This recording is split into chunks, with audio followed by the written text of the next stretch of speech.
long days to get away, to see you again, see you again.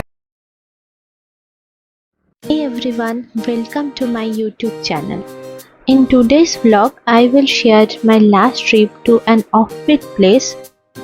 We are starting our journey from Kolkata to Tinchuley and Darjeeling. তাকতা একটি পাহাড়ি সুন্দর গ্রাম যা প্রধান শহর দার্জিলিং থেকে 32 কিলোমিটার দূরে অবস্থিত।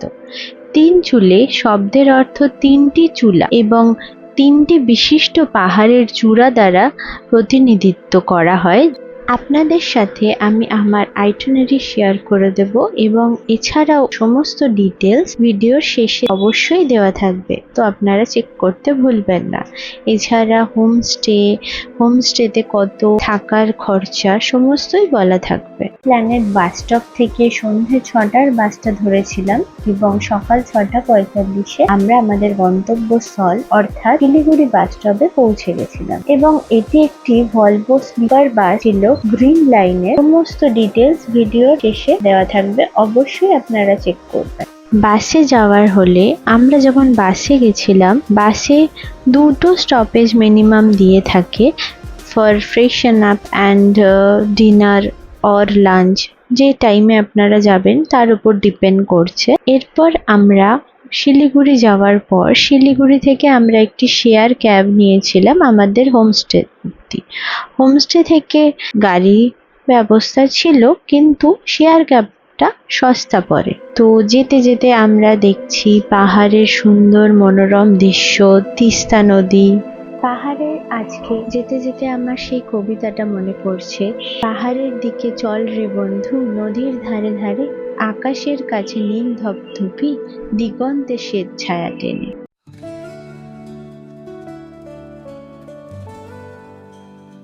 এটা হলো আমাদের সেই হোমস্টে যেখানে আমরা থেকেছিলাম এবং কাঞ্চনজঙ্ঘা আমাদের হোমস্টে থেকেই দেখা যাচ্ছিল, কারণ আমাদের হোমস্টে ছিল গুম্বাডারা ভিউ হোমস্টে। এখান থেকে গুম্বাডারা ভিউ পয়েন্ট একদমই সামনে। আমাদের হোমস্টেটা ছিল চারিদিকে চা বাগান আর তার ঠিক মাঝখানে গুম্বাডারা ভিউ পয়েন্ট।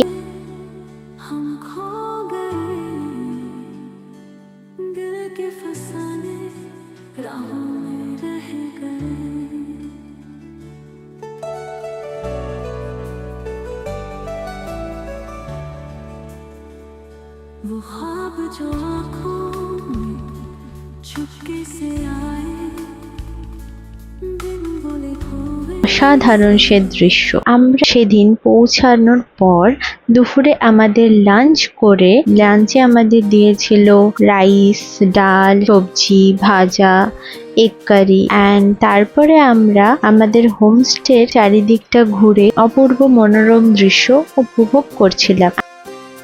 পরে আমরা সেদিন দুপুরে লাঞ্চ করার পর লামাহাটা ইকো পার্কে গেছিলাম।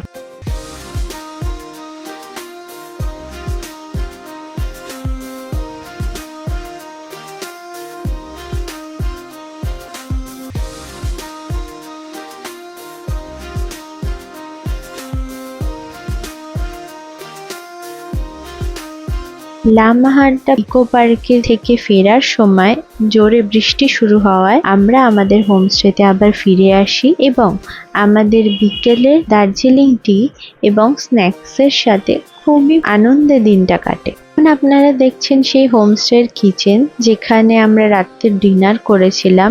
ডিনারেও খুব সুস্বাদু খাবার ছিল। এখানকার হোমস্টের সবই খাবার খুবই ভালো। সেদিন রাতে দিয়েছিল রাইস, ডাল, সবজি, চিকেন। খাবারগুলো খুবই সুস্বাদু ছিল এবং যাকে বলে অর্গানিক খাবার। এটা হলো আমাদের হোমস্টেতে নাইট ভিউ। পরের দিন সকালবেলা আমরা সানরাইজ দেখবো বলে সকালবেলা ঘুম থেকে উঠে কাঞ্চনজঙ্ঘা দেখতে গেছিলাম। আমাদের হোমস্টের সামনে জাস্ট 1 মিনিট ওয়াকিং ডিস্টেন্স গুম্বাডারা যে ভিউ পয়েন্ট আছে সেখানে।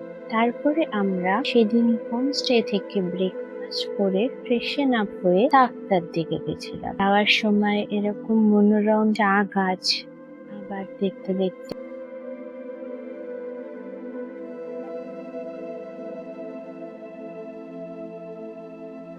এটি একটি তাকদার, সুন্দর একটি স্কুল। তাকদার মধ্যে স্কুলের ভেতরে এক মনেস্ট্রি ছিল, আমরা সেটাও দেখেছিলাম। ভেতরে এতটাই শান্তি অনুভব হচ্ছিল আমাদের যে কিছুক্ষণ আমরা সেখানে বসলাম, মুগ্ধতা ফিল করছিলাম। তারপরে আমরা সেখান থেকে তাকদা অর্কিড সেন্টারে গেছিলাম। অর্কিড সেন্টারে অর্কিড দেখার পর তারপর আমরা নিজেদের হোমস্টেতে ফিরে এসে আমাদের সেদিনবার দুপুরের লাঞ্চ করেছিলাম। আপনারা এখন দেখতেই পাচ্ছেন ফটো। এখানকার হোমস্টের নিয়মই হচ্ছে দুপুরবেলা কোনো কোনো জায়গায় ফিশ আর রাতের বেলা চিকেন। আর আপনারা যদি বলেন, ওনারা আপনাদের জন্য বারবিকিউ এর ব্যবস্থাও করে দেন, সেটা চার্জেবল।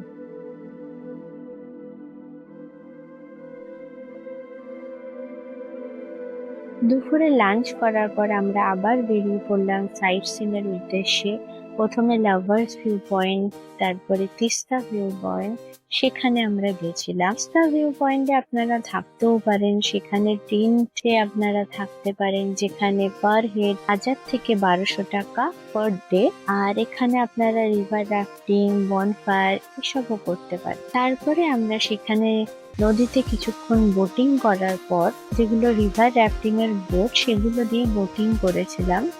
তারপরে আমরা সেখান থেকে আমাদের হোমস্টেতে ফিরে এসে আমাদের যে স্ন্যাক এবং দার্জিলিং টি ব্যবস্থা করা ছিল সেগুলো উপভোগ করেছিলাম। আমাদের সেদিন বনফায়ার করার কথা ছিল, কিন্তু বৃষ্টি হওয়ার জন্য সমস্ত কাঠগুলো ভেজা ছিল, সেজন্য আমরা বনফায়ার করতে পারি। তারপরে আমরা আমাদের ডিনার করেছিলাম। তারপর রাত্রিবেলা আমাদের হোমস্টেতে যারা মালিক ওনারা ছিলেন, ওনারা আমাদেরকে একটা ছোট্ট সারপ্রাইজ দিয়েছিলেন। ওনারা আমাদেরকে বনফায়ারের অ্যারেঞ্জমেন্ট করে দিয়েছিলেন এবং এই সুন্দর প্রাকৃতিক দৃশ্যর সাথে বনফায়ার খুবই ভালো লাগছিল আমাদের।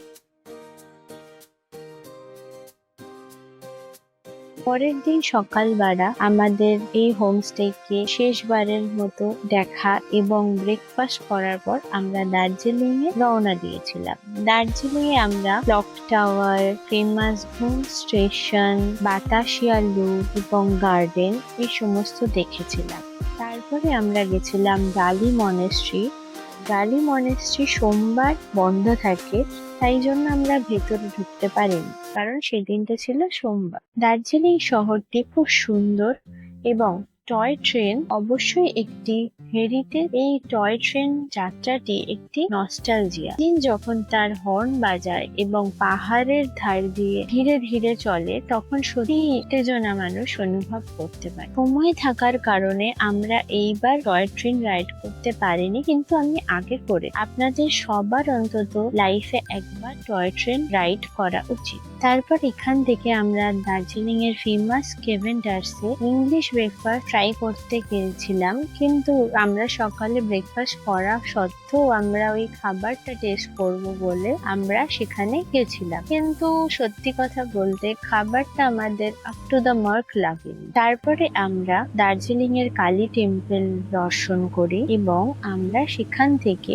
আমরা শিলিগুড়ির দিকে রওনা দিই। আমাদের ফেরার বাস শিলিগুড়ি থেকে ছিল এবং আমরা সেখানে যাওয়ার পথে পাহাড়ি মোমো ট্রাই করেছি। It was really authentic momo. Tinchuley যাওয়ার উইথ দার্জিলিং সমস্ত ডিটেলস এবং আমার আইটিনারি পেয়ে যাবেন ডেসক্রিপশনে। আপনাদের হোমস্টে নাম্বারও আমি দিয়ে রাখছি, যদি আপনাদের কারো এখানে যাওয়ার ইচ্ছে থাকে আপনারা এই হোমস্টেতে থাকতে পারেন, কারণ এখানকার ব্যবহার এবং চারিদিকের ভিউ অত্যন্ত সুন্দর। পৌঁছাবার জন্য আপনারা বাস, ট্রেন বা বাই এয়ারও যেতে পারেন। এর নিকটতম রেলওয়ে স্টেশন হলো এনজিপি, যা প্রায় 73 কিলোমিটার দূরে। রেল স্টেশন পৌঁছানোর পর অবশ্যই আপনাকে একটি গাড়ি ভাড়া করতে হবে।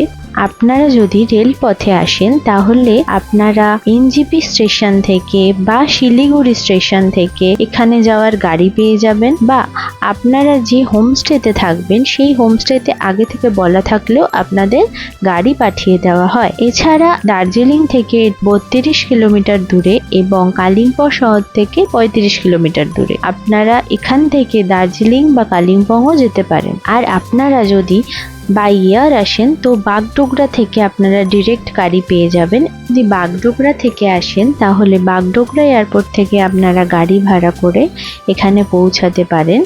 তার দূরত্ব প্রায় 73 কিলোমিটার মতো হবে। Thank you.